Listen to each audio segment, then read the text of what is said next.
This is the Wally and Methot Show, powered by Barhaven Ford. Now here are your hosts, Brent Wallace and Mark Methot. Hello, everybody. Welcome to the show. I'm Brent Wallace. He's Mark Methot, who every morning when he gets out of bed dances like Mark Bergeron celebrating going to the Stanley Cup Final. He's NHL veteran defenseman Mark Methot. Mark, this is episode 30 of the Wally and Methot Show, powered by Barhaven Ford. By the way, head in today and check out their new BFC lineup of custom vehicles on F-150s, Mustangs, Rangers. You and I were there last night on Thursday just to check it out. They had an event. The Mustang Club stopped by. Great time. I had free hot dogs. You didn't have any, but I ate yours. It was a pretty good time. Yeah, it was. It was fun. And the weather was beautiful. And we got to meet a few people and their cool convertible Mustangs that they brought in, a couple really old beauties too. And it was a nice event run by the dealership. So I didn't have any hot dogs. I don't think they were ready when I was hanging out. You must have stuck around for a little while when I left. I'm a man of the people, so I stayed there for an extra hour. All right, we got a lot of show to talk about today. And first, we'll talk about the guest who's coming on. That is Zack Smith, one of the best players in Senator history, one of the longtime Senators. He's played over a decade with Ottawa. That interview brought to you by Whitewater Brewery, but perhaps something you're not aware of, but I know Meth is. They recently launched Whitewater Distillery.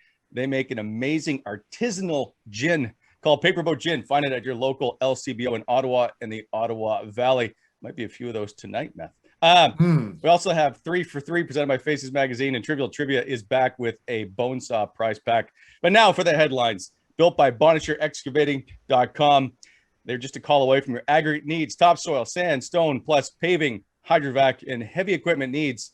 Call them, 613-432-1120, BonnechereExcavating.com. Let's get to it, Meth. Keep calm and carry on. Montreal advances to the Stanley Cup Final. A Beauvillier ending to the series. OT winner forces Game 7 tonight in Tampa. Number 3, crumbling foundation, the Sens charity in disarray. 4, can't we all get along? Meth, I want to know who your favorite teammate was that you play with, or the one that everybody seemed to always like in the room. Number 5, battle of the network stars.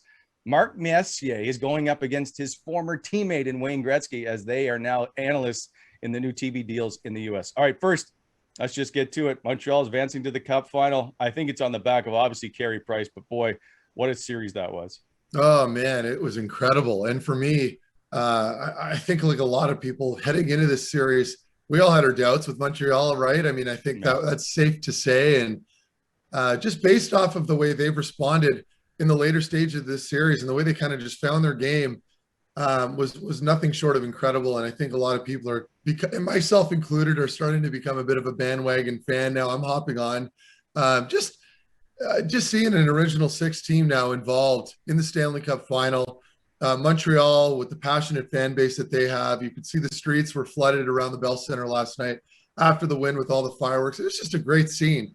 And you know, the emotion and passion that resonates from Bergevin down the lineup into those players that have been put in the work here has been something that's been relatively easy for me, at least, to cheer for, and I'm excited for them. Okay, I don't want to go off topic too much, but one that bugs me, and you talked about the scene outside. I'm okay with the partying. I'm tired of just the rioting and the stupid vandalism that happens when there's a party, and right? I just don't get it. Like, why do you got to torch everything? Well, how much? Just because was there a lot of that last night? I only saw 15 arrests. So in the grand scheme of things, when there's around 40, you went to a sporting event. You shouldn't be getting arrested. I know. Well, yeah, but right. Let's be honest. How many? I just don't see the point to it. I know, but I mean, a lot of these people that are getting arrested aren't necessarily always fans, right? You're always going to get the. But it always going to get shit disturbers. It always draws people in, and then they think it's acceptable, and then they just continue on. Anyway, move on. I will get to what I wanted to say, and that is Cole Caulfield. At the beginning of the playoffs, they didn't want to play him, and now I don't know how you don't have him in your lineup and playing almost 25 minutes a night. Like, that kid flat out can play. Yeah, but you can't blame the team for doing it. Okay, they sat him for that first game. They were trying to go for a little more experience. You're going to give your veterans an opportunity to see if they can produce. Didn't work. So they shuffled the lineup a little bit, add a couple of young players, and those guys flourish, and they're doing great. And Caulfield is a perfect example. So for me, it played out perfectly. It almost gave him an opportunity to see what the play was like from up top.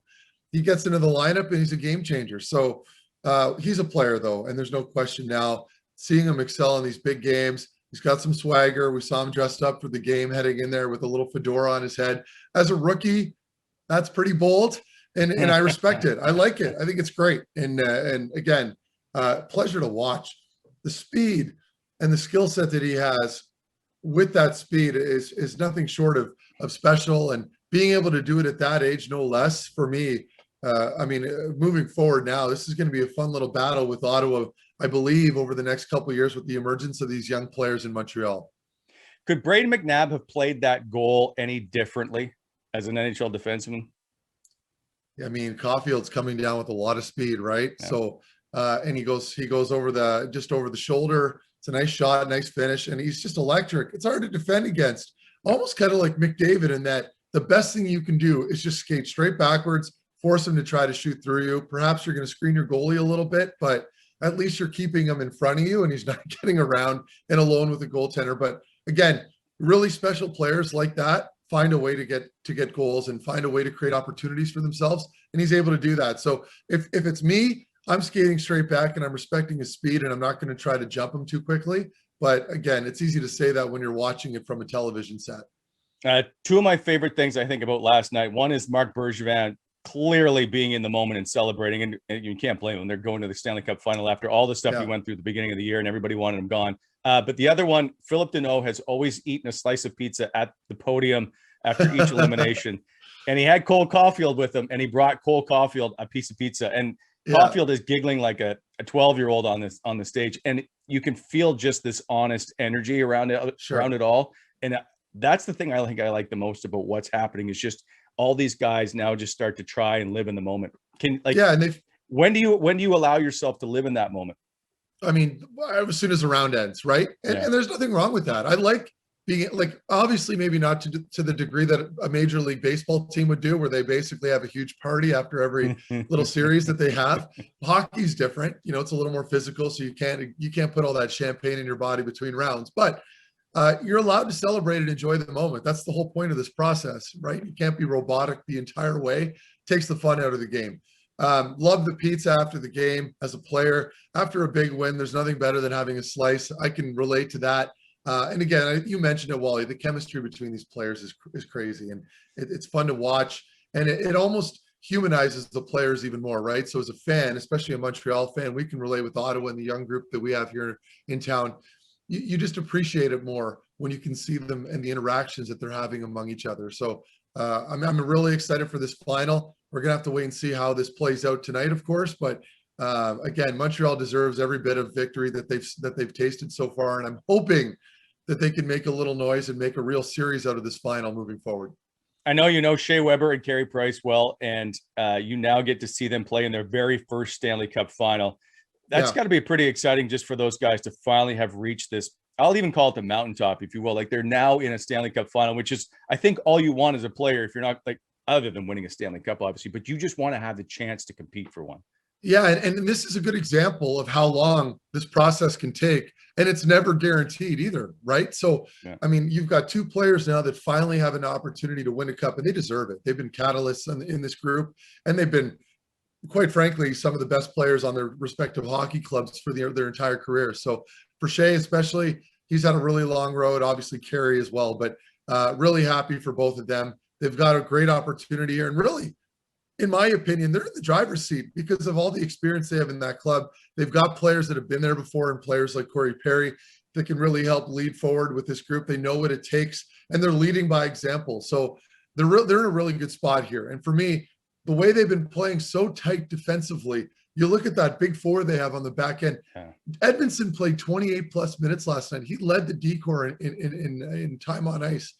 Between those four right now, and if they can remain healthy, Petrie, thankfully for Montreal's group, has managed to come back in the series and make a difference. If that big four can continue on, remain healthy and play well, and Carey Price can continue to play pretty solid on that back end, that group will have every bit of an opportunity here to win the Stanley Cup. I feel like we could do a whole show in this series, but two things I want to point in. One is, what did you think of Vegas and what happened? To me, their four group seems slow. I don't know if they're hurt, and I know you haven't talked to Mark Stone and asked him during the series, but they just seem slow, and I don't know if it's through the middle because they didn't have the depth. Whatever it was, there was something missing with Vegas in the way that they could handle speed.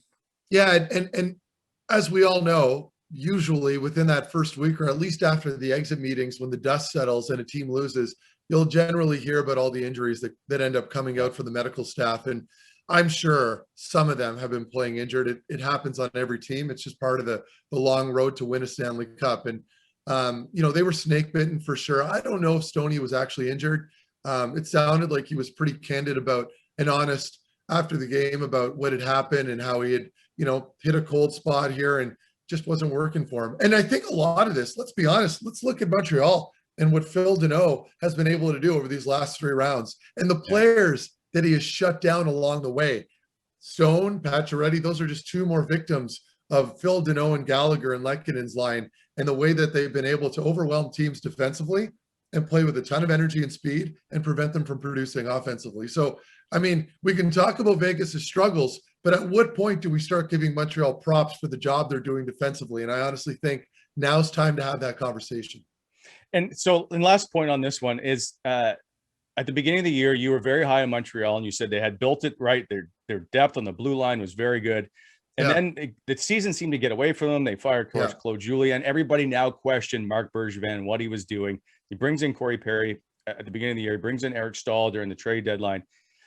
But people still weren't happy. Is this where you have to we go through this every year. It's time just to preach a little bit of patience when it comes to letting these teams try and find their way, is it not? Sure. Everybody's like, no, you're not winning this week. You got to fire everybody.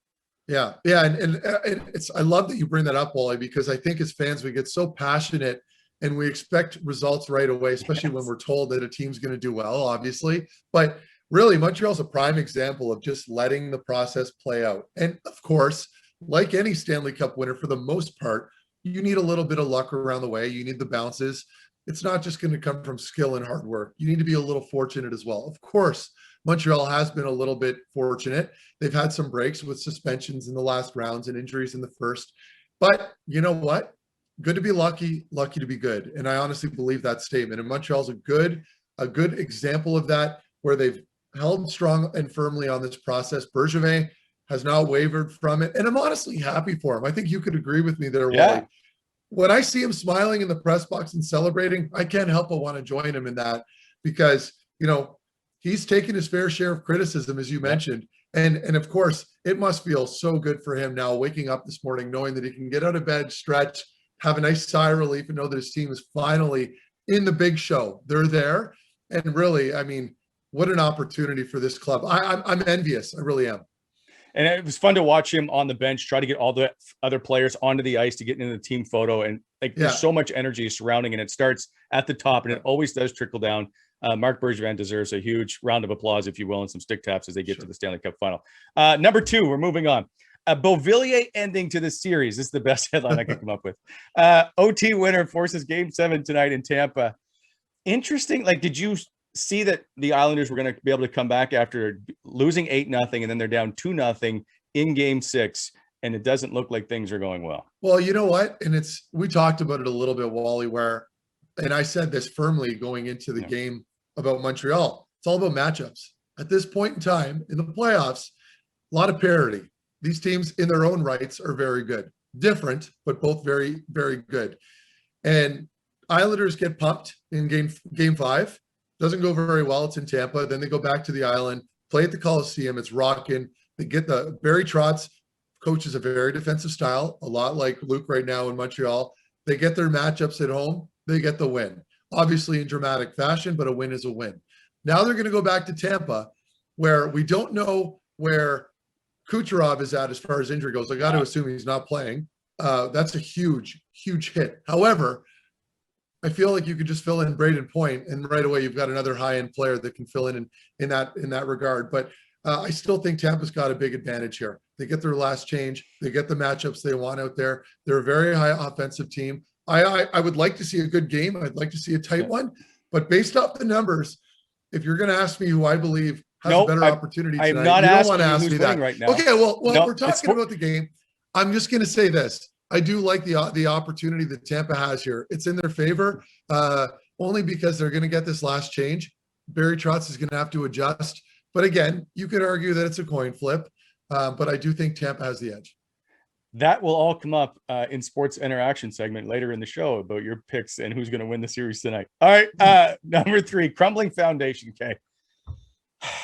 The Sens have put on pause their foundation for the summer. And now it looks like it's a cost-cutting measure. This is an ultimate PR disaster. One is the amount of goodwill your charity brings to your organization through the community, and especially in the summer when there's lots of events and there's barbecues and there's all kinds of things going on. You need this in your community. And for what they've done, and now to pause this makes zero sense to me. I just wish that they could get ahead of themselves and stay out of their own way and try to figure out a way to connect to the community, because they don't have that connection right now. And now once they separated from the foundation already, they brought a new one in, and now they've already shut it down within a year. I need this team and the organization front office to try and not start PR disasters every summer that this comes around. They need to sell tickets. They need to sell season tickets, and they need to continue the momentum they have from on ice off it. And they just can't seem to get out of their own way. Yeah. And I mean, it's tough because, as you know, Wally, there's a lot of good people that work in that organization. Yes. And so when you see something like this happen, obviously not the best look in the world.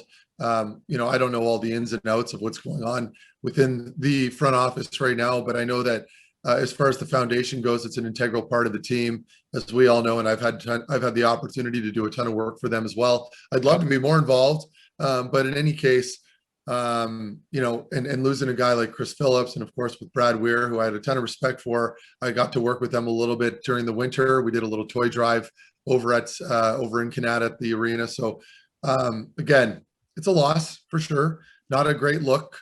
You got to hope that they'll bounce back at some point, but you never want to have bad faith, especially when it comes to the charity. And foundations across the NHL are huge. They're incredibly important. And having the alumni involved is just as important, right? Because those are the guys, the ambassadors of the team, the face of the team, especially in the off seasons when all the other current players are gone and you want to run little events and have the alumni involved. That's really what it comes down to. And that's the thing. So now you've lost Daniel Alfredson, who left under negative circumstances, who's a franchise's greatest player. Chris Phillips, again, 2 players who had their numbers retired and are revered in this community, are now out the door of the Ottawa Senators organization, and they don't have a strong relationship with their former past players. And I don't understand how they can't get behind it. There'll be more to that come along. But the fact that Chris Phillips no longer is part of the organization is just another huge blow, I think, to this city. You need these guys in your community. And I also say you need these guys around your dressing room. You need to feel the past. Look at Detroit.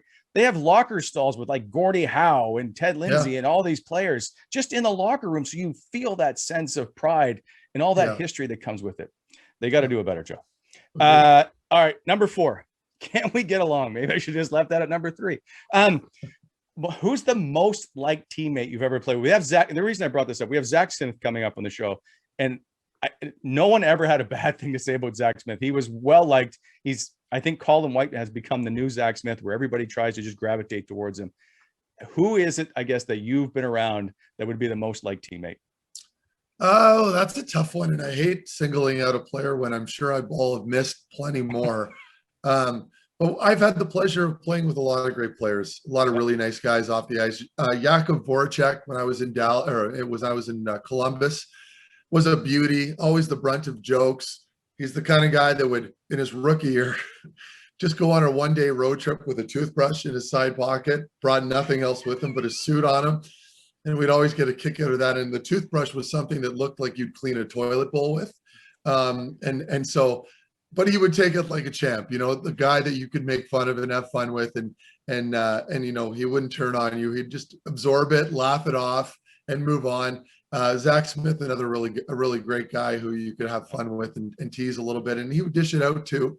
But of course, those always seem to be the guys that, oddly enough, would remain in those organizations for a long time. No coincidence. So it does pay to be a good teammate, a positive influence around the room, and those are always the guys that seem to play in those organizations for the longest period of time.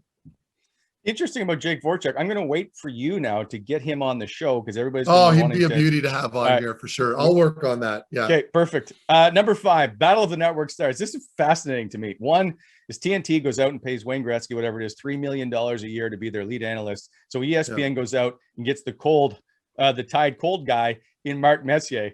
So now their former teammates are going at it.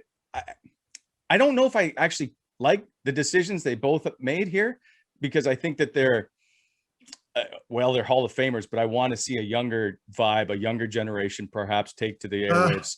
So you tell me, one, who's better at this? I think it's Mark Messier. And two, would you like to see a younger vibe?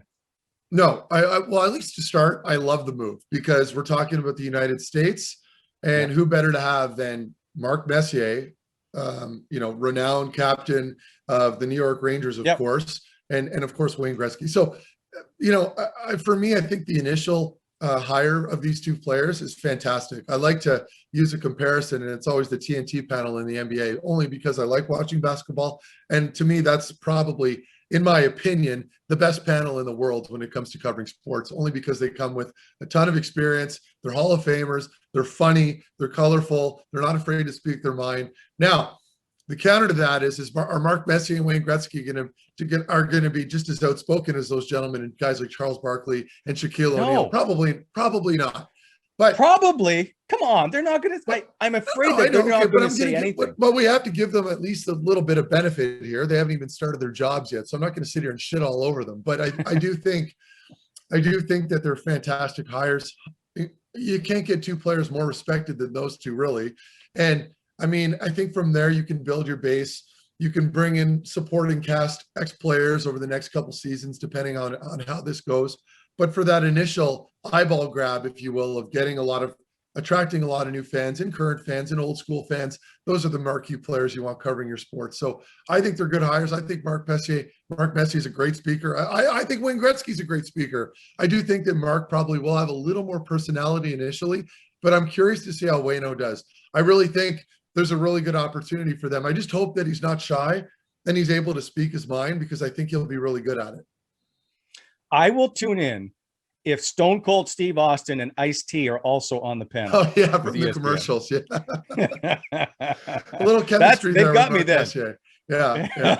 But I do think they're great hires. And honestly, between the two of them and the stories that they'll have and the experience and the way that they'll be able to attribute certain plays on the ice to plays that they've experienced, and they've got just a great eye for the game. So I honestly don't think you can go wrong. All right. I look forward to seeing how it all unfolds, but it is interesting that they brought both of those guys, two former Oilers, going head to head. Those are the headlines built by Bonnechere Excavating Inc., helping to shape the Ottawa Valley, BonnechereExcavating.com. Okay, time for a quick break. When we come back, the Zack Smith interview, quenched by Whitewater Brewing Company, by the way, who recently launched a whitewater distilling company, and it's their first product. It's Paper Boat Artisanal Gin, has nice notes of orange peel, coriander, and black pepper. It's excellent. Available at the LCBOs in Ottawa and in the Ottawa Valley. The Wally and Methot Show will be right back after this, powered by Barrhaven Ford.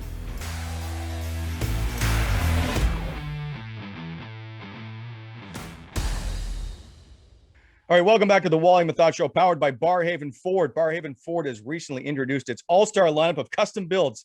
It's the Barrhaven Ford Customs. Barrhaven Ford has brought Roush-inspired custom F-150s, Rangers, and Mustangs to the nation's capital. At Barrhaven Ford, they build the truck or Mustang the way you want it, customizing each truck or Mustang to fit your individual needs.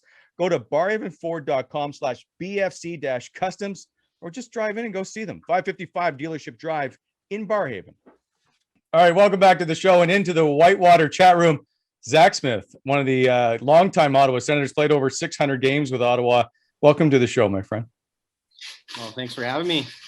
It's I thought it took a little while to get me on here, but I have been trying for about 2 years. About 2 years I've tried to get you on to talk. Yeah, I'm a hard guy to get a hold of, I guess. So then what are you up to? We've just been back home in Saskatchewan for since February, end of February, I guess. So we've been hanging out here at the lake and enjoying some family time, enjoying being home every day, and get to take part in some winter activities that I've been missing out on for the last 10 years or so. So it's been enjoyable. Smitty, what kind of stuff are you doing? Like the first thing I did my first year in retirement was go to Tremblant and do some snowboarding. Like I could never do that when we played, right? Like, what are you guys up to in the wintertime? I did a lot of ice fishing, I guess. Yeah, of course you did. Yeah, we live on the South Saskatchewan River, so there's a pretty good fishing community out here. There's about, I don't know, 100 ice shacks throughout the river. Wow. Yeah, it's fun. It's like I don't know, it's like a little town. You can bounce around from sheds, see how people are doing. Nice. Little of that, did some hunting in the fall. But yeah, not a lot this winter, man. It was just hunker down every day. Our kids are 1 and 2 years old, so I know the feeling, brother.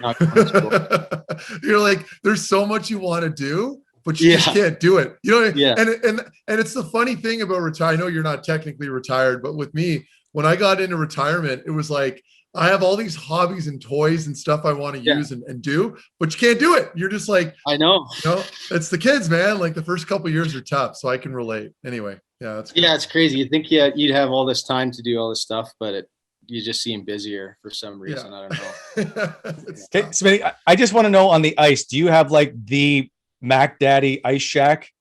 Do you have the one everybody stops at?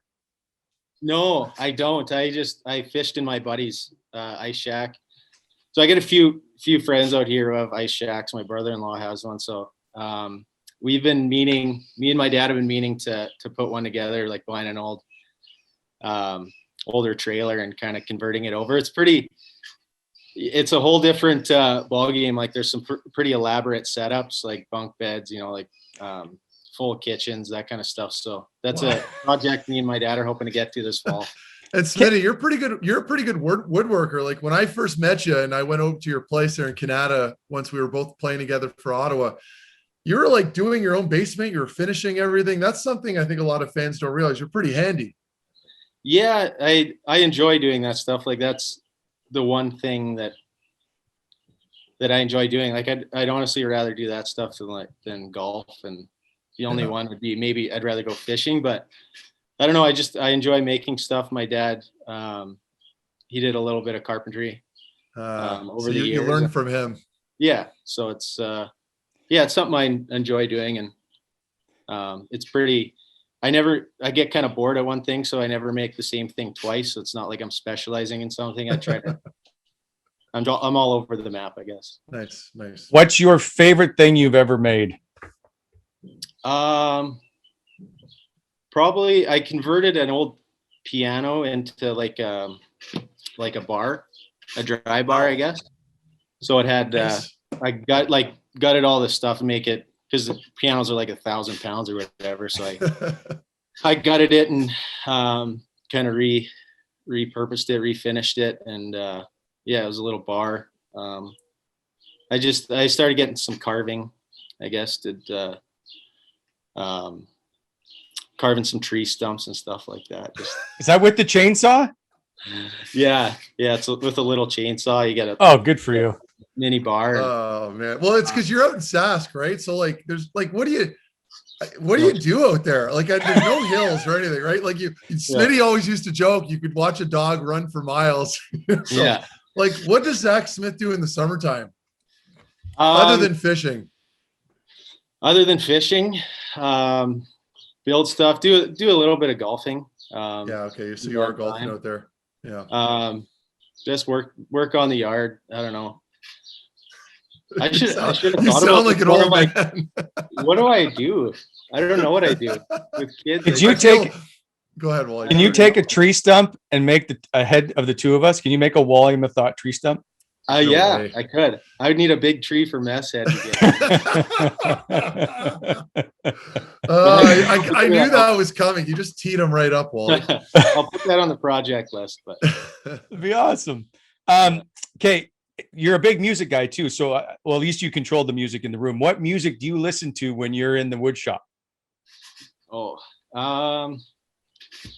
over the map. I'm I don't know. I guess Manchester Orchestra is one of my favorite bands. They just came out with a new album, that kind of stuff. Like, I don't know. I kind of blend into Meth's kind of area with some, not really metal. I'm not as much of a metalhead as him, but a lot of rock music. Big fan of Pearl Jam. I like Alexis on Fire, Blue Rodeo, A little Canadiana rock music. like Phoebe Bridgers. Like it's a pretty wide range. You know, I listen to a little bit of rap, but yeah, it's all over the map for sure. Yeah. There's no country? Certain country, like big fan of like Jason Isbell and Coulter Wall, Cody Jinks, that kind of country, I guess. Yeah, like real country really, music. Yeah, not the songs about like solo cups and stuff. I'm not really into that. Oh, you're not those generic drinking game country songs that play on Alan Jackson. Yeah, Alan Jackson's a legend. You can't trip Alan Jackson. Yes, you can. That song, the Chattahoochee, is ridiculous. Oh man, that's played. You go to any wedding or any kind of function out here, and that song is played for sure. That's a song. It's right there with Cotton Eye Joe. No, I wouldn't put it in that category. Okay, I don't even know how to transition to any kind of hockey, but I will try to get this on track. And that's, you played on a line with Jean-Gabriel Pageau and Mark Stone. Who are you cheering for now in the postseason? Oh, that's I mean, if Pager and Stoney went heads up, I think maybe Leonard would be the tiebreaker. He'd probably have to cheer for Vegas. It's a smart answer. But yeah, I don't want to offend anyone, I guess. But yeah, they're pretty much the three guys that I'm still watching playoffs for, anyways. And or that's not true. I haven't watched a whole lot, but keeping tabs on, we'll say, I guess. So have you spoken to Stoney at all, or Pager? Have you spoken to them, Smitty? Yeah, I talked just a couple quick texts with Stoney yesterday, I think, and I talked to Pager a couple weeks ago just to see how he's doing and tell him. Are you going to his wedding? Are you going to Stoner's wedding? Yeah, I think so. Like, we're kind of waiting. It's up in the air. I don't know. I think we should be able to be across the border by then. I think we will. Yeah, we're going to. That's what we've been kind of milling between that and whether we're going or not. But I was wondering because I heard he's got a sick setup out there in Vegas, like a really nice place. I've seen some pics online. Yeah, it looks pretty sweet. I mean, what a place to play for sure. Oh my God, I know. I had an opportunity to play there for a little bit, and it just kind of fell apart. So yeah, it's all good. Anyway, Wally, you can continue with the interview. Sorry. I wasn't going to bring up you going to Vegas again. You did get to play, though, in a pretty sweet market in Chicago. When you go from Ottawa to a Original Six, what's it like to play in Chicago?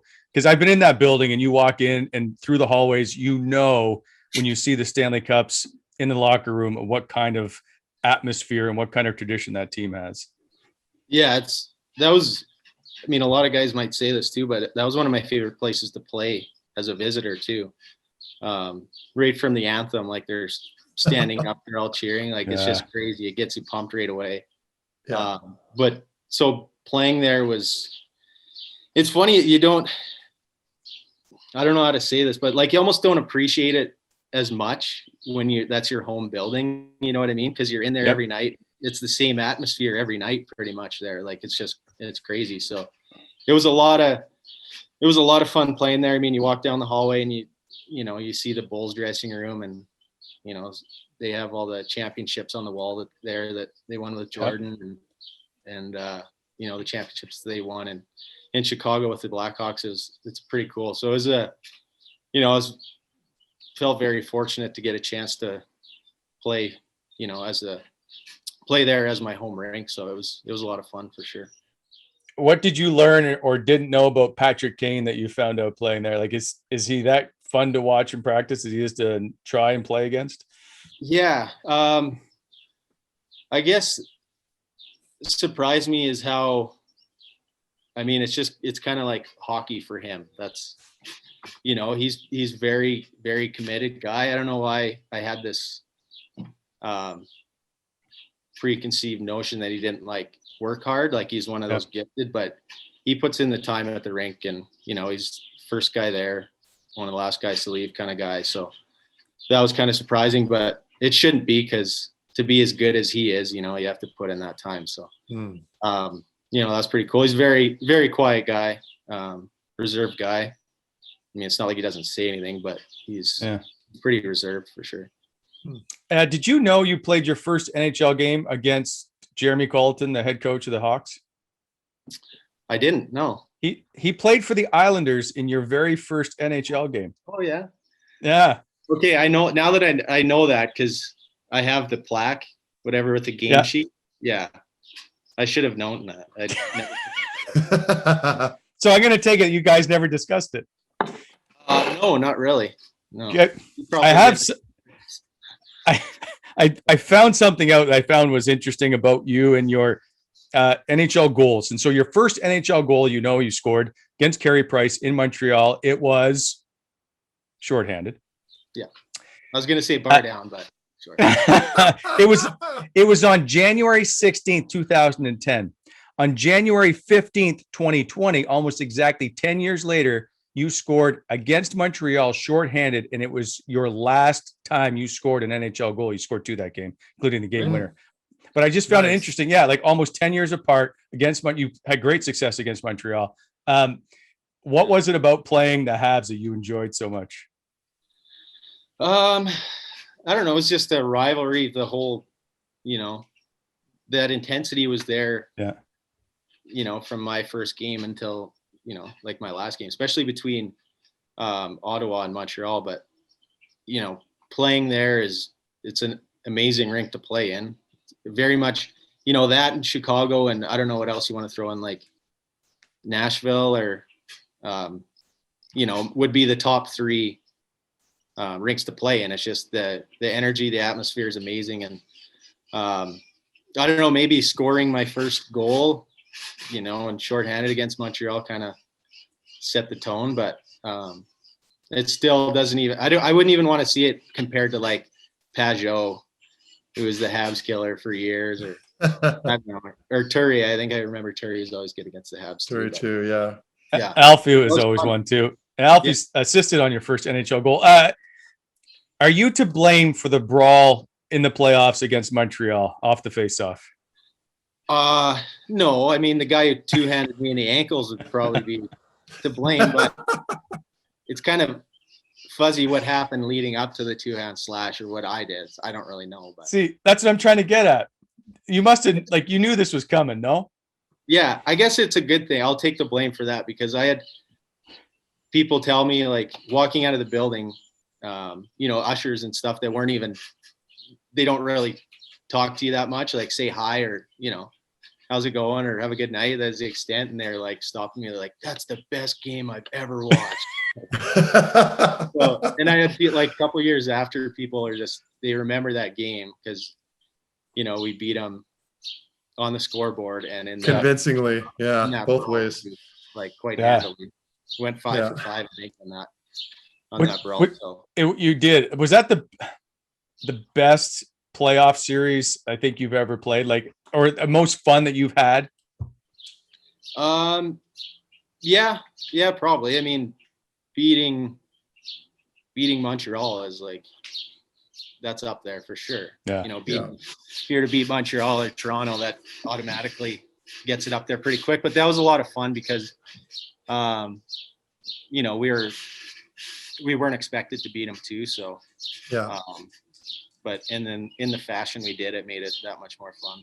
Sure. Yeah, and like going there, like I'm with you, Smitty. For me, that was probably like the best round of playoffs I've ever been involved in, only because we like didn't really like each other either. Like we had a bit of a rivalry with that team. And even going there, like I still remember walking from the Ritz to the game, like to the arena, to the Bell Center, and there'd be like pockets of fans on the sidewalks and they'd be chirping us. Yeah. Like we'd have like guys yelling at us, like pretty offside stuff on the way to the game. So like you're always in game mode when you left your hotel, right? Like you were fired up, and then to beat them, like to finish them off in Montreal, where the fans can no longer sing ole ole, and they're walking out of the building with their tail tucked between their legs. Like for me, at least, that was such a good feeling, Oh, I mean that's almost bites them a bit, like, because like you said, when you walk the rink and guys are chirping you, and it fires motivates you up, you. Not that you really need it, but it's just that much more incentive. Like 100%. It's fuel, and I think that was the series that Grimes hit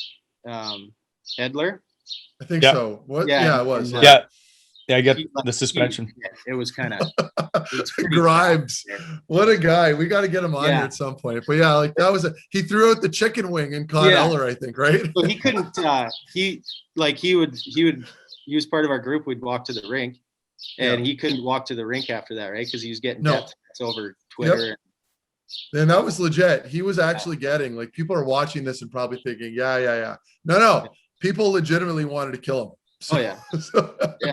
What do you do? Really, people would send him messages. They couldn't be interpreted any other way because they would literally say, "I am going to kill you." So, Yeah, exactly. So he had to hide on the bus, right, and go straight into the rink with the bus. Yeah.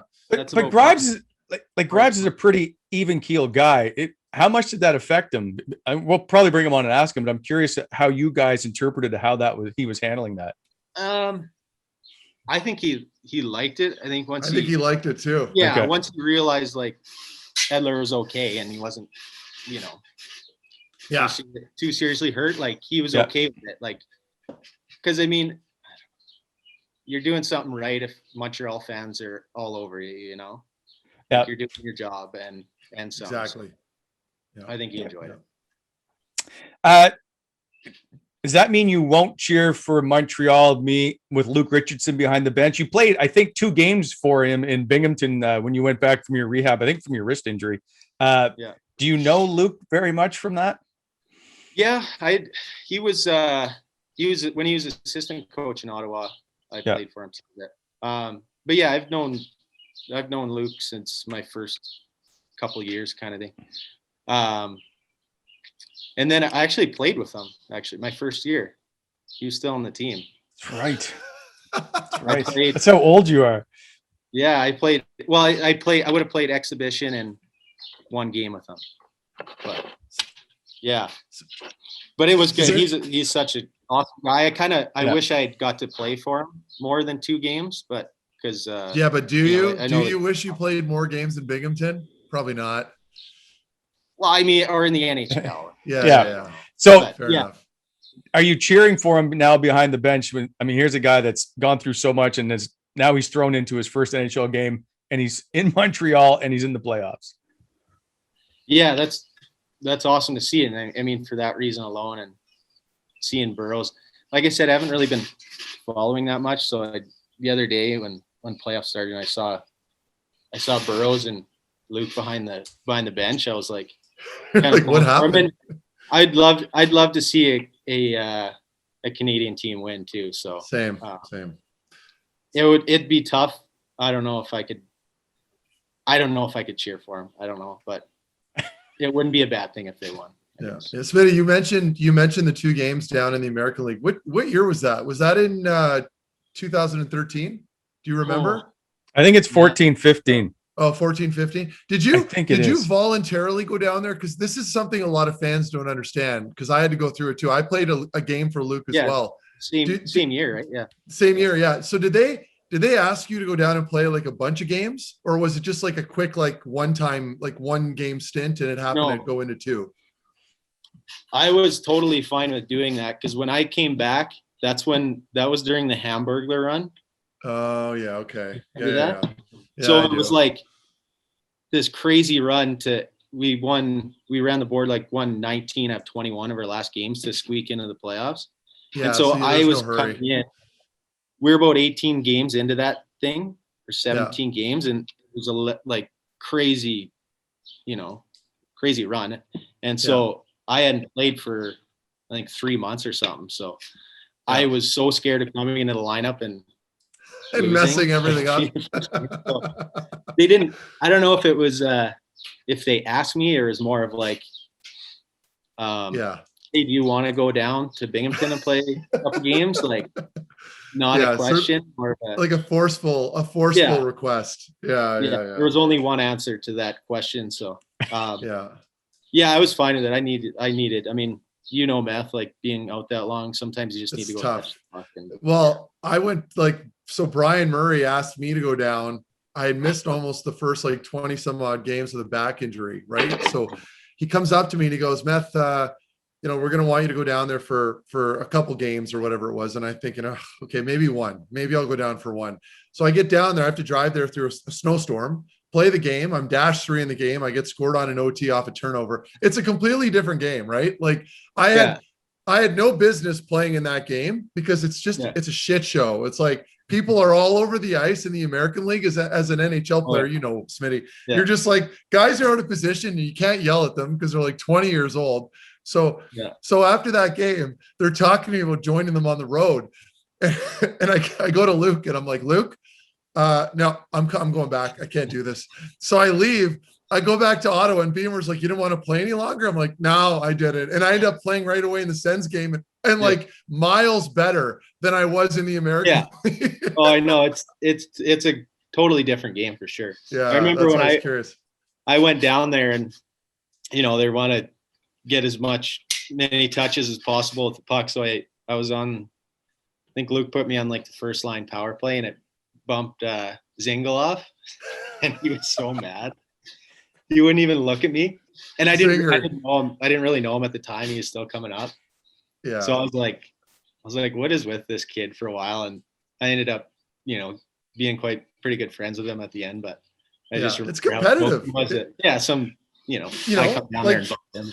Yeah, like you're down there and like you're almost hoping for injuries at the NHL level. Like it's ruthless, right? Like you want your chance to go play in the National Hockey League. So when an NHL player comes down and bumps you off the first PP, like you're going to be a little rattled about it. I think that's a normal reaction. Yeah, I think so. I mean, it's quite a unusual dynamic down there between the two teams. I mean, if the team's up top isn't doing well, then most likely guys are going to get called up too, right? So it's a weird. Yeah. Did you ever bring that up with the Zingle? Yeah, I've After a couple years later, I did. And he's like, "Oh no, I didn't, man." I was like, "Yeah, you wouldn't even look at me for the week I was down."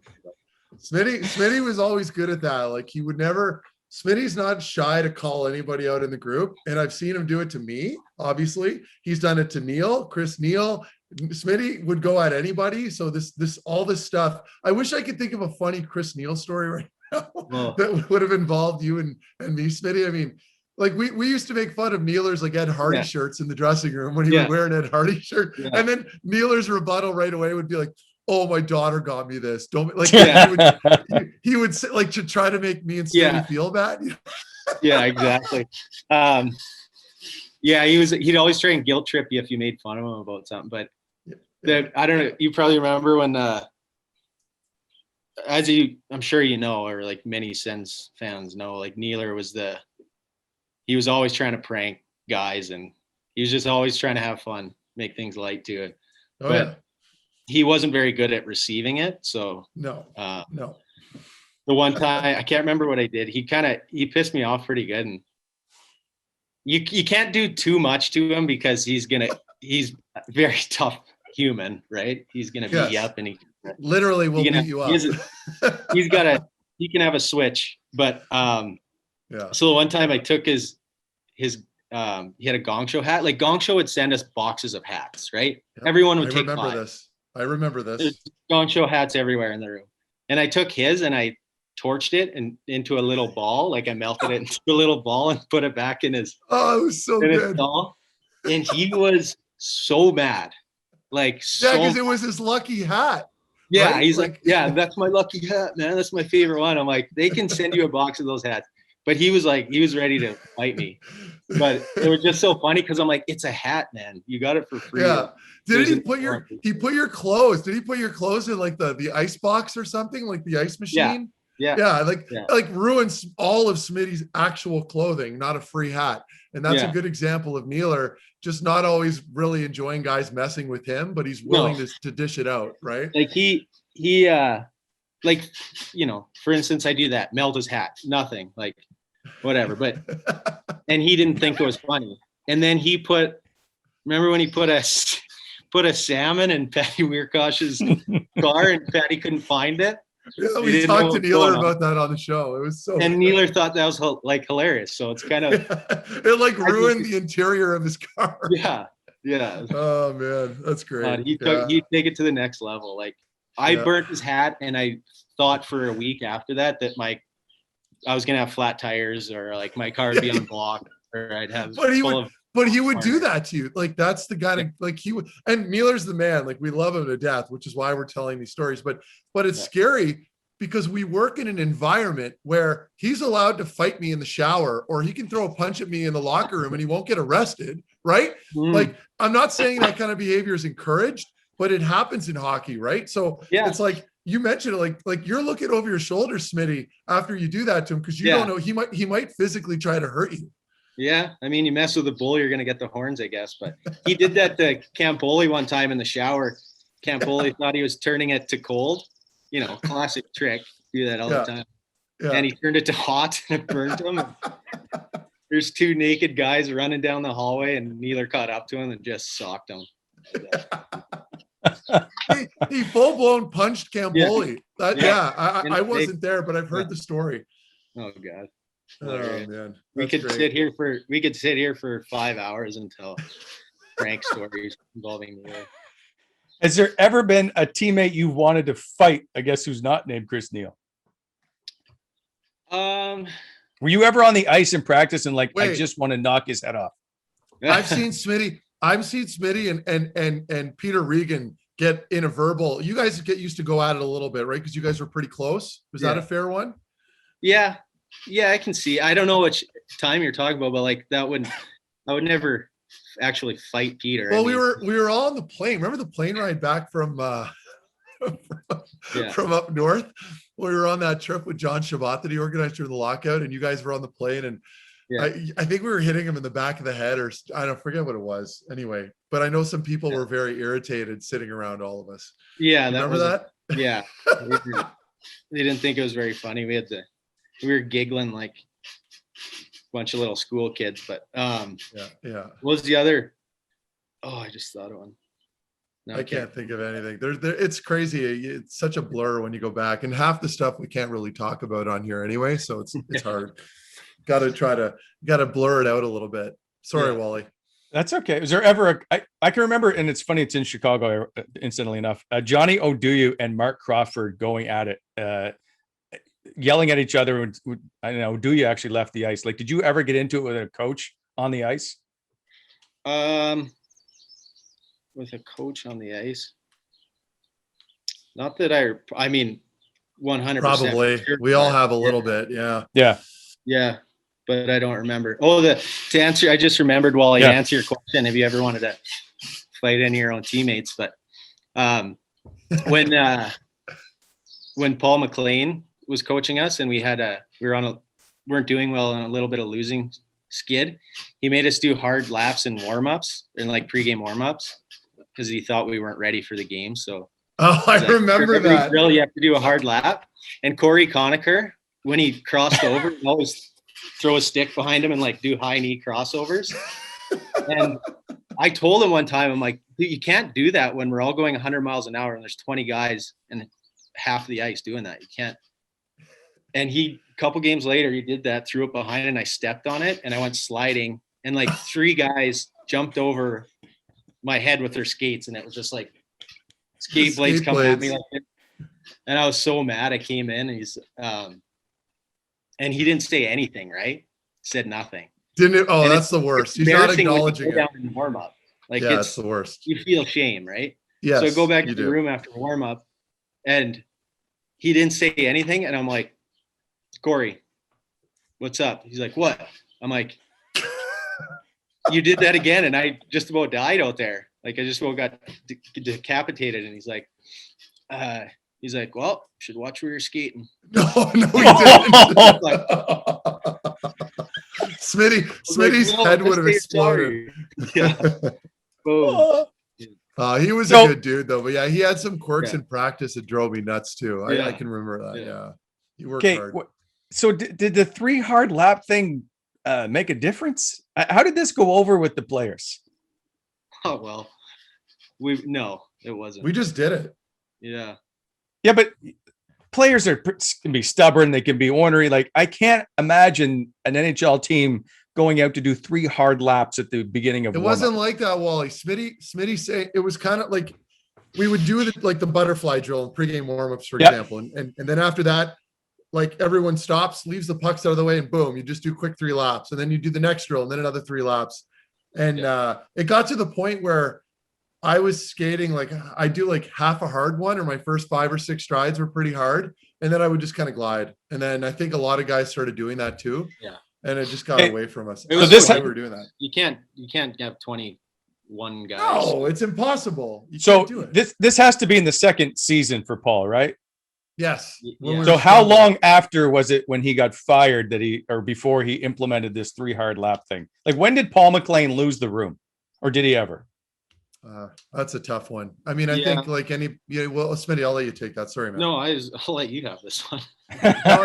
No. Well, from my perspective, it was more, like you're not ever really going to lose the whole team. You're going to get the guys that are pissed off because maybe they're not playing a lot despite losing all these games. Exactly. And then some of the guys kind of get sick of when things are going well, coaches tend to take it out on you a little. So the early morning practices on the road when it should have been a day off, for example, like stuff like that, where players start to get irritated by that, but it's tough to argue, right? Because you're losing so many games. Yeah. But it almost has like a counter effect because you're so tired and you're pissed off at the coach, and things just go downhill from there. That's the difference with some other coaches that kind of keep that even keel for the whole year.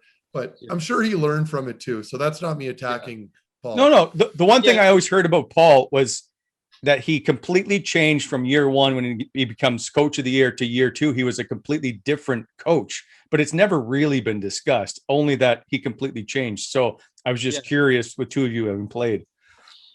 Yeah, it was, that's basically what I was just going to say. Well, it was different. It was like 2 different people. Yeah. It was a lot of fun, going from a player's coach to just a coach, it was quite different. Yeah, and he was. I think once guys realized that, it was like that from the start of the second season. Once guys realized that wasn't just a phase for the start of the year, then it was kind of like it was tough from then on. That was a tough year. Sure. Yeah, it was a tough year. A lot of guys we had some stuff going on in the team too. It wasn't just the coaching staff. There was some stuff going on everywhere, and just it was a perfect storm. Yeah.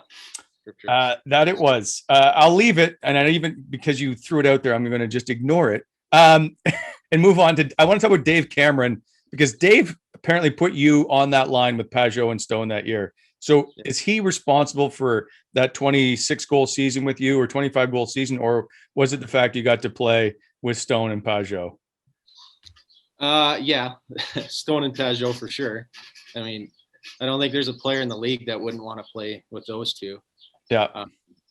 But I give props to Andre, our assistant coach at the time.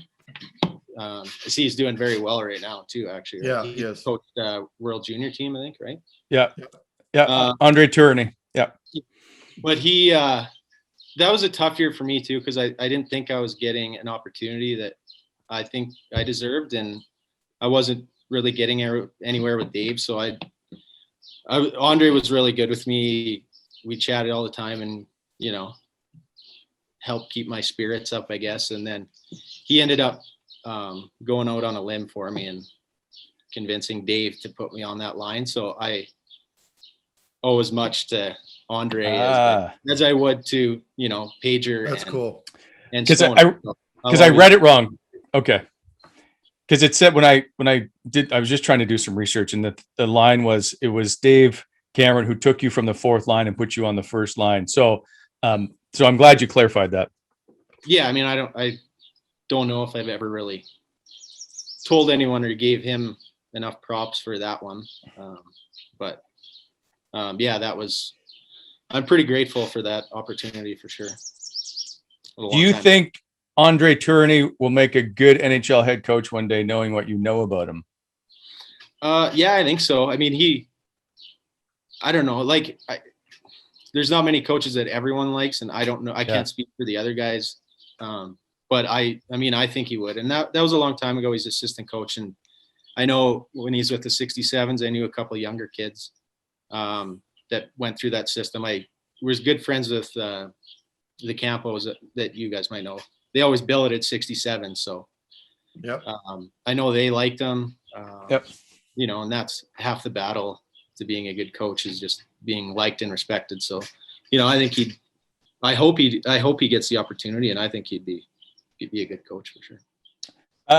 One thing I want to talk about, and I will never forget this day for as long as I probably live, and that's the day that you were placed on waivers by the Ottawa Senators. And I know you won't forget it either, but I always said the locker room was like a death had taken place. Like you could just feel the atmosphere was heavy. It was, and Matt Duchene came out and said, you know, I'll be honest, it's a kick in the balls for us. Can you take me through that day and what transpired with you and how it played out? Yeah, it was, well, I didn't have a very good year the year before. Like I was injured for a lot of it. Yeah. I was making excuses, and then so at the year-end meeting, I was just like, I remember saying, I was like, talking to Brian and Pierre, and I was just like, that was a terrible year for me, and I know it, and no, I don't think anybody can be harder on me than I am. Like, but I'll be better next year. And then I came to camp and I played 2 exhibition games, and so they're like, yeah, for sure, like come back, like we need to be better, like, but we trust that you'll get there. And so I came back and I played 2 exhibition games and thought I played really well. I came back in really good shape, and then get the call, or he calls me in the office and tells me I'm going on waivers. And I was just like, well, 2 exhibition games, that's what we're going to judge it on. And he's like, yeah, you were no good in exhibition. So I went on waivers, and that was a humbling experience, you know, like it brings you back down to earth for sure. And, but it was, coming back from that, it was such an awesome reception. Like you said, like guys, kind of spoke up, like Matt Duchene and Stoney and a bunch of guys, and, just said how they disagree with it, and kind of just said the other things that I bring to the game or to the locker room. And so that was like a huge motivational boost for me, I think. And like, so coming, once I cleared waivers and came back to the rink, like it was almost like a reset button. So it worked out being okay, just because, so many guys were there to support me, and, fans too. So it was, it ended up turned chicken shit and chicken salad, I guess, kind of thing.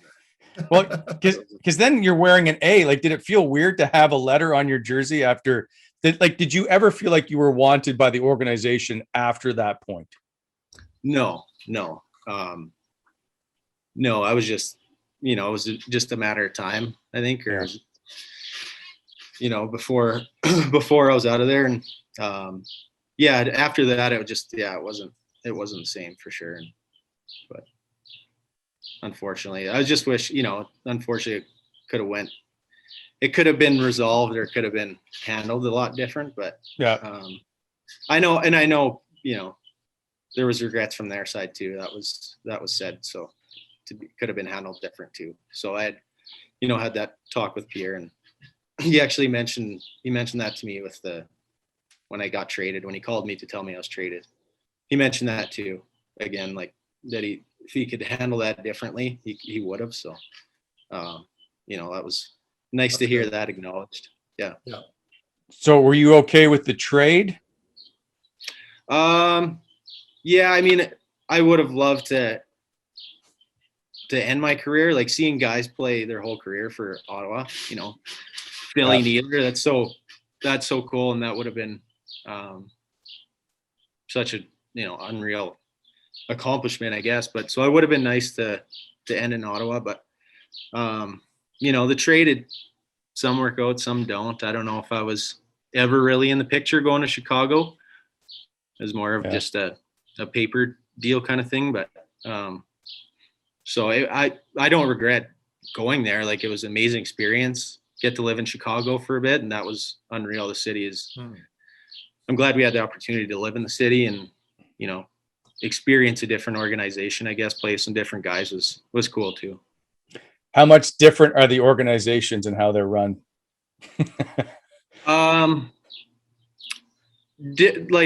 Different. One, you got one original 6, and And then Ottawa has its woes, but I mean, I thoroughly enjoy, like, love playing in Ottawa. If I could go back, I'd go play in Ottawa again over Chicago. I would. I love, like, there's so much that I enjoyed about playing in Ottawa, but it's quite different. But the one thing for sure, playing all those years in Ottawa, is like, Meth, you've played for a couple different teams too, and you can probably test, like, the staff that they have, the medical staff, the equipment staff, and those get, like, in Ottawa, those guys first class. It's I agree. Nothing against Chicago, but, like, leaving and, like, seeing how lucky we were, like, our medical, Dom Nicoletta, Jerry Townend, all those guys. Those guys, Sean Markwick. Yeah, we got a really good group. Professionals so good at what they did. Like, they were handpicked as, like, the best in their field. So that was. Let's not forget that they were all members. Basically, the entire staff, minus a couple guys, all went to the World Championships this year. Like, they were Team Canada's training staff. So, and they've been there before. Like, it is a well-run training staff and equipment staff for sure. Yeah. I mean, at times it might look from the outside, might not look like that, but within that little bubble of players or of staff that's with us day to day, it's pretty hard to compare. And credit. I was going to say credit to the Ottawa Senators too for building that lounge. Like, when I was playing, you were there longer than I was, Smitty, but they put the lounge in for us, and then they brought in the chef, and they started providing breakfast and lunch. Like, those are little things that go a really long way if you're a player. And they provided that, aside from the fact that you're playing out in a farmer's field in January in the cold, which you can get past that. Yeah. Everything else was really good. And it was very well run inside. Yeah. They weren't stingy around the players, like that kind of stuff too. So yeah, exactly. But I guess for Zach, it's like going home in the middle of a farmer field in January. Yeah, well, that's another thing. Yeah. I got a couple questions. I said, like, when we lived there, I think it took me 6 minutes to get to the rink, the last house we lived in, and it was, like, rural in the woods. Like, it was unreal. And that's, like, that's got to be the only place in the league that you could do that. The only one I could think of that might have been, like, Carolina. Maybe you could. Carolina. Yeah. Rally's like that for sure. Yeah. But it's nice. It's nice in that sense. I agree. Yeah. I got a couple of questions left. One is, what's next for Zack Smith? Not sure. I mean, I got some issues I'm still dealing with my back, so I haven't made a decision one way or the other whether I'll play next year. I haven't played a hockey game in 16 months or something. Yeah. It's been a while, and it's about 16 months since I had my surgery, and I guess it's been a very slow recovery. And I'd have to be close to 100% to even consider going back, I think, just because guys are so much faster. The game's changed a lot, in the last couple of years. So keeping up would be the biggest thing. Well, that and, like, for X amount that you're probably making, and then versus putting more damage into your body and your back. Yeah. Like, you're probably weighing that, like, you want to be able to play with your kids when they get older, right? Like, you don't want to be limping around the yard. So no, I can resonate. And guys, in every walk of life, people deal with chronic pain. Absolutely. Back pain, joint pain, whatever. And it sucks. Like, every single day, and you forget what it feels every like day. To feel good, right? Yeah. So every day. I've had good days and bad days, and, like, when it's the best, like when it's feeling really good or, like, almost back to normal, that's when I'm, like, feeling less likely to play, because like you said, Meth, you want to be able to, fully function when your kids are older, whether it's exactly playing them or just anything you want to do after life. You can't, this might restrict some things. So I just going to work on getting my back healthy and then make a decision from there. And for an overager who got drafted, I think at 20 and played 662 games, would you change any of that for right now? Like, is there anything that you would go back and do differently? No, I like. Yeah. That's what everybody says. Like, people always talk about, like, if they end up with some pain or whatever, like I would, and Meth has always said this, I wouldn't change anything. I would go through it all over again. Yeah. Yeah, I would. I mean, I honestly, there's like all the time, I feel like the luckiest guy. Yeah. You know, I have a wife, 2 kids, and I played that long in the NHL. Like, and I'm, you know, came out, like if I ended today, like you said, I wouldn't have any regrets. Like, I enjoyed so much of it. The people that, you know, I met in Ottawa, Chicago along the way, it was, you know, it's an experience that unfortunately not many people get to experience, but it was, you know, it was unreal. It was a lot of fun. So I should have asked this earlier because it's going to seem weird. When you what was your first car? Let's start there. My first car was, I think it was a 94 Chevy Cavalier, teal green. Did something happen to the car door? Oh yeah. This is with my mom. You talk to my mom about this. She still, someone else asked me about this too. I don't know if it was you, but she doesn't know what she's talking about with this one. Because what I said as a story is the story. I had a buddy that played on my team. He had a Jeep and I had my door open and he pulled out from behind me and like thought it'd be funny to swerve. It was a pretty dumb thing to do actually. And he like pushed my car door into my like hood. And I don't know why my mom thinks there's a different story beyond that, but yeah, that's what happened. So you basically tore the door off. Yeah. Yeah. And it totaled the car. So yeah, I wasn't a big fan of the teal green. Like that was what my dad was going to buy me at that time, but I wasn't. So when it got written off, I wasn't heartbroken. So did you get another one right away or did you have to now start walking? No, I got another one. I think I got a Ford. I don't know if many people know this, the Splash Edition. It was like the extended cab, the 2-seater, and they had the extended cab with the 2 seats that face each other. No. And it was burnt orange color. And I considered it an upgrade, but yeah. I got that a couple weeks after. Quickly, if you are to sit at home, you're watching a movie with Britt and the kids, and you need a cheat snack, what is your favorite snack? Ooh, big fan of ice cream, for sure. That would be my number one. Their flavor?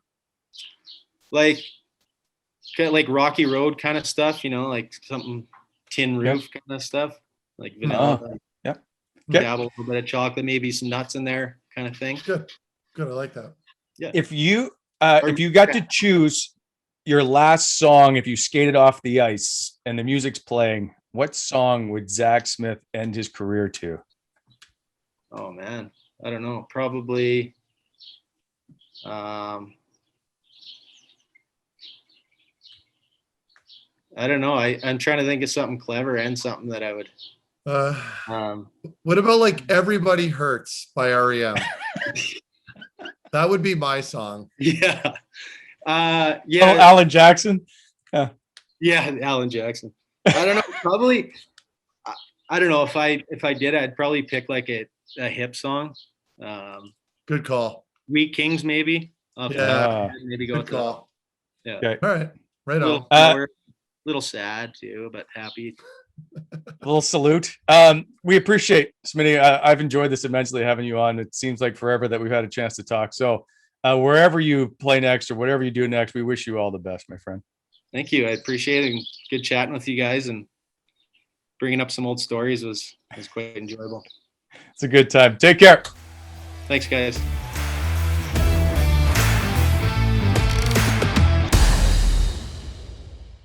A great interview with Smitty as always. It's nice to see him again, Meth. And I think he lives in like a birdhouse. It was so loud of birds chirping. Man. I was envious. It looked very peaceful, and he's on the water. But but he was very appreciative. I think he really enjoyed that, and we had a good time with him. So it was another successful interview.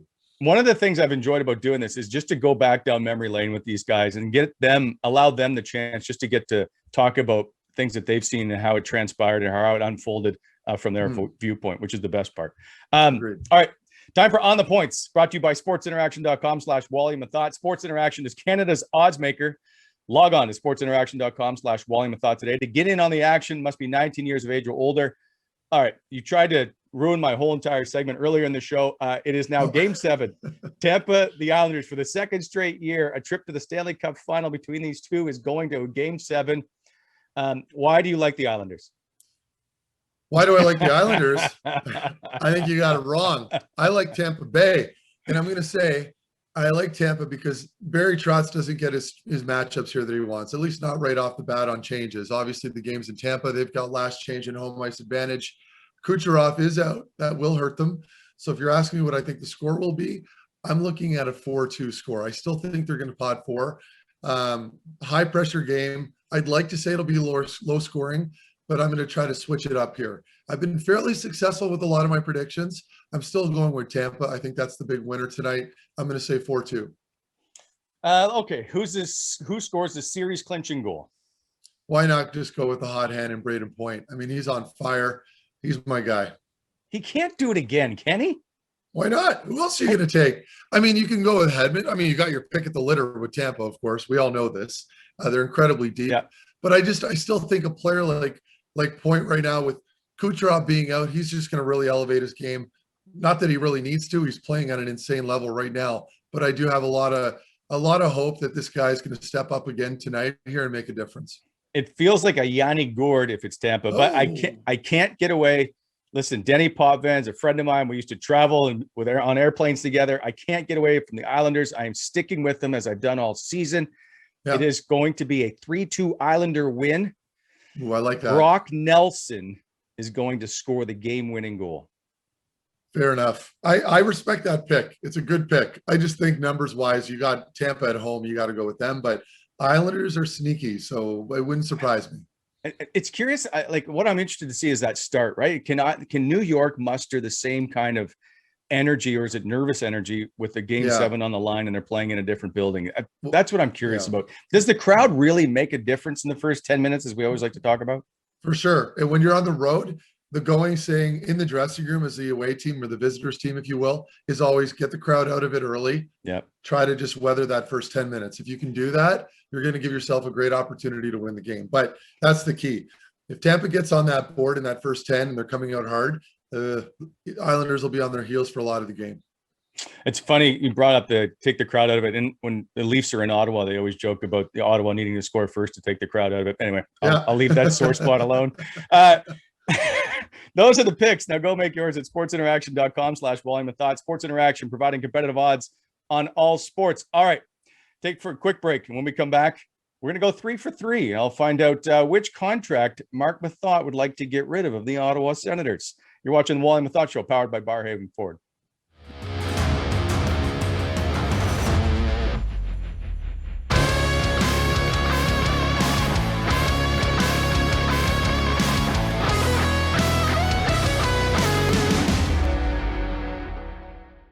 All right, welcome back to the Wally and Methot Show, powered by Barhaven Ford. Just a reminder, head in to see them at 555 Dealership Drive in Barhaven. They are paying top dollar on their trade-ins, no obligation to purchase. All right, time now for 3 for 3, presented by Faces Magazine. Check out the latest articles, and including on our friend Jean-Gabriel Pajot and more at facesmag.ca. All right, Meth, here we go. Number 1. I want you to redraft the top 4 of the 2018 draft. Just the top 4. You don't have to include like Quinn Hughes' draft later. Number 1, Rasmus Sandin. Number 2 was Andrei Svechnikov. 3, Jesperi Kotkaniemi. And 4, Brady Tkachuk. Do they stay the same or do you mix them up? I literally flipped them from 4 down to 1. Wow. Simple as that. Yeah. Yeah. Because Kotkaniemi, I thought, has emerged. I mean, I probably would have answered that a little differently midway through the season, but he's really emerged as a player. And this experience, to me at least, in my opinion, is priceless as a player. Being able to go on a run like this, it does worlds for your confidence. So, yeah, just flip the list. Dahlin struggled. It's not his fault, probably. He was playing in Buffalo. it's a tough place right now to be, but the way that they've all performed, I have to be honest, and that would be the way I would structure it. And this is the reason why I did this question, was because of how well Kotkaniemi has played in the postseason. But do you not think Rasmus Sandin, who has almost a half a point a game, or I think a half a point a game in his career, just Sandin or Dahlin? Dahlin. Okay. Rasmus Dahlin, right? He's got 107 points, 197 games. Yeah, I just think because he's buried in Buffalo, that no one gives him the attention that he probably deserves. And if he's playing in Toronto, everybody's talking about an Norris Trophy. Sure. Well, yeah, I don't know about that. I mean, I'm exaggerating, but you know what I'm saying. If you watch him play defense, I mean, it's one thing to straddle the blue line and make some plays and get some points and second assists, but it's another to actually be able to defend. And I haven't been impressed with his defensive ability at all. It's as simple as that. Interesting. I don't know that I put Brady Tkachuk first. So Brady Tkachuk and Andrei Svechnikov are two different types of players for the most part. And so I'm not sure if Svechnikov is better, one, because he plays in Carolina, again, doesn't get the attention he probably deserves, but the kid can continue. He puts up points on a nightly basis. Well, Brady Tkachuk's going to be averaging 25 to 30 goals and a potential captain. Yeah. I mean, those are intangible qualities that I don't think you can exchange for any of those other players on that list. All right, Brady Tkachuk at number one. I can't really argue with that. We've watched him play. We see him on a nightly basis. So we see all the stuff he brings to the table. Interesting. Yeah. I'd like to know, if we went back to the GMs, what they would pick as number one now, with that, I guess, the knowledge of what they've got now. All right, moving on. This one is, I want to see a reaction. Which contract would you like to eliminate on the Senators? You got Colin White, 4.75 for the next 4 years. Evgeny Dadonov, $5 million for the next 2 years. Nikita Zaitsev, $4.5 million for 3 more years, or Matt Murray at 6.25 for the next 3 years. These are cap hits, by the way, not dollars. That's a tough question, because I don't know if you can get rid of any of them right now. I know, but you have the option of magically just making one of them disappear. Oh, I'm getting rid of Dadonov right away. There's no question. I know he's only had a year. It might be an unfair thing, but we need goaltending, and we need Murray to play well, and we need him to find his game. So he's not moving. Zaitsev is a fine player. He might be a bit of a victim to his own cap hit, and that's the only reason people sometimes might be a little disgruntled. But really, he finished off pretty well, played pretty strong, and he's a utility guy that can play a lot of minutes. So I'm not moving him around. I think it's Dadonov. Whitey just seems like a really nice guy that players want to be around. Again, another victim of his own cap hit. But I mean, Dadonov didn't put up any points, really, if you think about it. I know if you prorate it, it's not a terrible year, but I mean, you brought him in to anchor that power play to a degree. He's not performing. He's not a very big guy. He's not a game breaker. He exceeded very well in Florida when he was playing with Huberdeau, of course, and Barkov. I feel like I could put up 40 or 30 goals if I played with those two players. That might be a stretch, though. In any case, I'm not trying to lump on Daddy, but if I'm going to answer your question, honestly, I'm getting rid of him. I agree. I don't see a role. I don't see a role for him anymore on this team. I don't know where I don't think he fits in the top two on the right side. So $5 million to play in a third line spot just seems to be a little excessive for a guy that doesn't produce on the power play. I'm with you on that. I can't believe we agree on something. So this must be the summer's coming, and we're probably going to take a break one on it. All right. Final one. What would you rather do for charity? Shave your head, get a tattoo, eat some terrible food, or just write the check? I mean, they're all fun things to do. And if you can raise some money doing it, great. I mean, I'm probably a little old school in that I write checks, and usually I do them anonymously, but I can understand doing something publicly because it raises awareness, and, you know, people want to chime in and have fun and donate money. You're doing everybody a big favor. So for me, it's writing a check, only because I'm a little more low key like that. I do know you do an awful lot for the community that people aren't aware of. So I will give you full props to that. That is 3 for 3 presented by Faces Magazine. Lots of great stories at facesmag.ca. Also follow them on Twitter at Faces Ottawa. New issue coming out next week featuring our good friend Nick Paul on the cover. All right, time now to bring in our good friend Craig. Guys, what's happening? Great to see you. What up, Craig? Hey, what's happening, boys? That was a fun little show. Zack Smith. You guys talked about it already, but man, he's great. I like those longer ones you guys do with some of the older guys, not older guys, but where we get to hear some of the stories maybe we didn't get to hear at the time. So no, that's good stuff. That was a good one, boys. I thoroughly enjoyed talking to Zack Smith. No question. Yeah.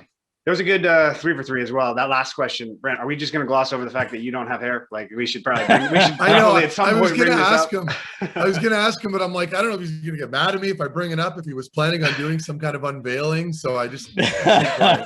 You weren't going to bring. So this is the rare time that you're going to have better hair than me. Like finally, after I'll agree all with this that. time, the TV hair's Wow. Look at that. Okay?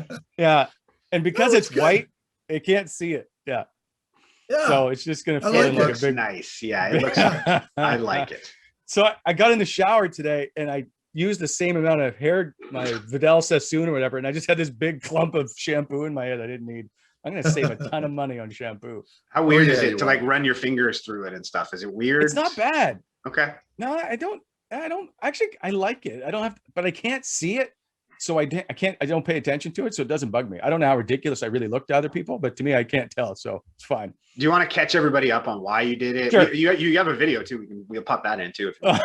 So, all right. So first of all, our good friend Chris Hoffley works for the Ottawa Red Blacks. He one time just said, "Hey, listen, if I can raise some money for Chio, I'm going to shave my head." So he wanted $1,000, and I saw it, so I quickly gave him $25 to get it started. And then I was like, later, if you need anybody, let me know. And so he called me back and said, "Hey, we need you to come in." So for 180 grand, I was in to shave my head, and then for 200, it was Catherine Dines, and for I think 75 was Matt Scooby. There's lots of guys and girls that offered up to do whatever.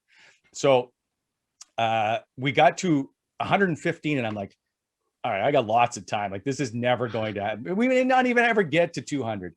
And then one guy dropped 100 grand the next day. I was like, oh. But in the meantime, I forgot that Meth and I agreed to do something, and I forgot all about it, and so I had to wait to get that done. So yesterday I go see my good friend Frank, who's cut my hair for 23 years. I go to his house and I get him to take care of me because no one's touching this head, regardless of how bad the hair looks. And he's a little disappointed to do it because one, he wants the money from the haircuts he's not getting for the next 6 months, however long this takes to grow back. But I enjoyed it. It's fun. I quite liked it. It's easy. And I'm glad that they raised $236,000, I think, for Chio, which was phenomenal. So Nice. the We Love Chio campaign was amazing. Perfect. Well, I'm not going to pass up this opportunity to let everyone watch you get your head shaved. So we're going to insert that into the show right now. We don't need to see this. Hey, everybody. Just getting back to finishing up on my bet, and that is after you raise $180,000, this comes off. It's the longest I've ever had. It's about to go to the shortest I've ever had, and I'm only using one guy to do that. This is Frank, the only guy that's cut my hair in the last 23 years, and he's still going to be the only guy depending on how short this gets. Anyway, he's going on vacation. This is a perfect time. Frank, take it off. Thank you. I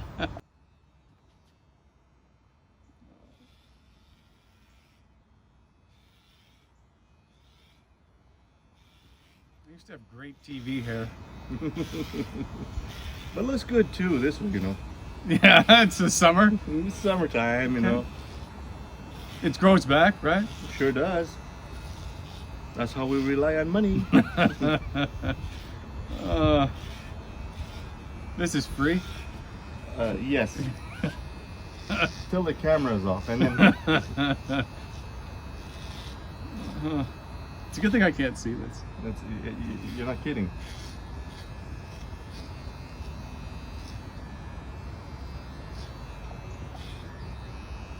I'm thinking this might be your new look. My daughter's terrified. Brooke is terrified. No. Yeah. She doesn't want anything to do with me.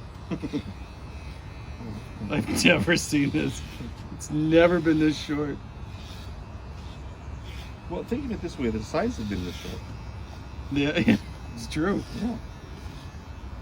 I can save on shampoo. Oh, you are? Well, then I'll leave the rest.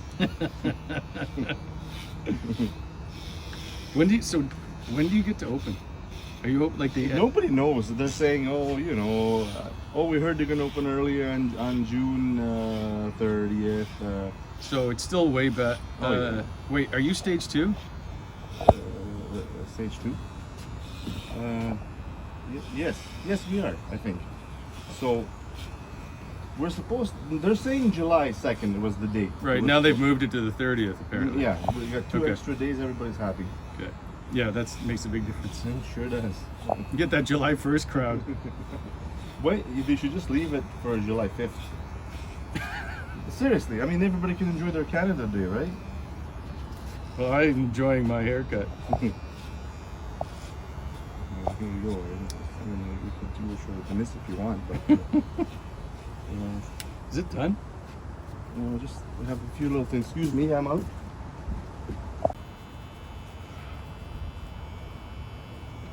Well, there you have it. To all the people that donated to the Chio Foundation Fund, thanks very much. Enjoy the new look. Okay. Anyways, that was great. I love that, dude. You're. We can talk about how amazing your barber is, by the way. that dude's Frank been a is legend awesome. there. Yeah, he's a biker and he's an awesome. He's cut my hair for like 20. He's like my buddy. When I would be on the road, and I'm like, Frank, I got to come back, and I need you on Tuesday or whatever. We would set up a time. I have him on speed dial. Yeah. He was an important guy. That is not what I pictured your barber to look like, by the way. In my head, when you said like, "Oh, I've had the same guy for 30 years or whatever," I was like, "That I did not picture that guy." So that was never retire. Go nice see little, Frank at K Hair Lounge. Yeah, nice little reveal there. Okay, we got some stuff to give away. And actually, oh yeah, you should cover that back. So we're gonna go all the way back to the Connor Brown episode, which was last Friday, I think.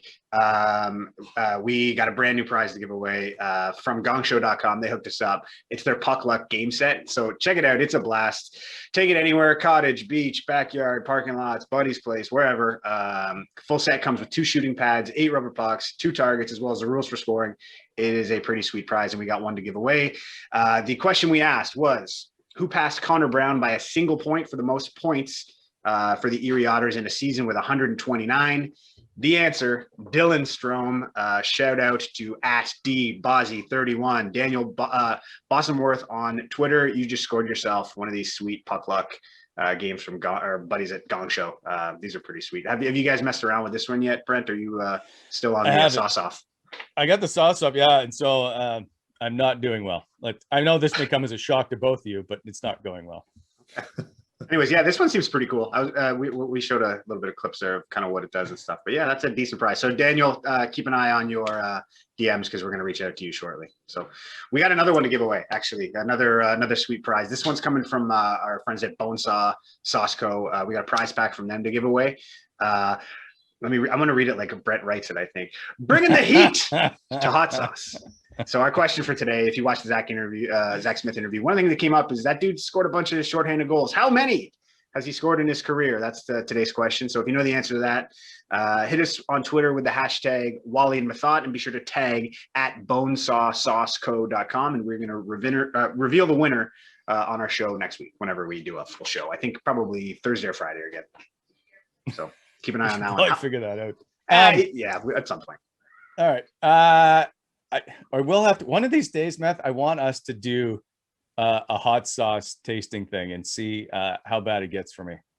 Yeah, I'm down. I'm using it every night, so I've got my practice under my belt. But it's a really good product. I'm a huge fan. I use it every morning and even in the evenings. So if you want to set that up, Wally, I'm game. Yeah, I just feel I'll be curled in the corner like a baby in the fetal position at some point. Maybe. Before we go, just want to give a huge shout out to Brad Sinopoli, who played 9 seasons in the CFL, of course, who's a member of the Ottawa Red Blacks. He announced his retirement on Wednesday. The guy could just flat out ball, right? Two-time Stanley Cup, 2-time Grey Cup champion, twice named outstanding Canadian, CFL All-Star in 2018, moves on to become an ambassador with OSEG, and of course, he'll continue to be a fixture in the community. Brad Sinopoli, congratulations on a great career and enjoy your retirement. Guys, that is the show once again. You can go to shop.wallymethot.com if you want to pick up some t-shirts or mugs.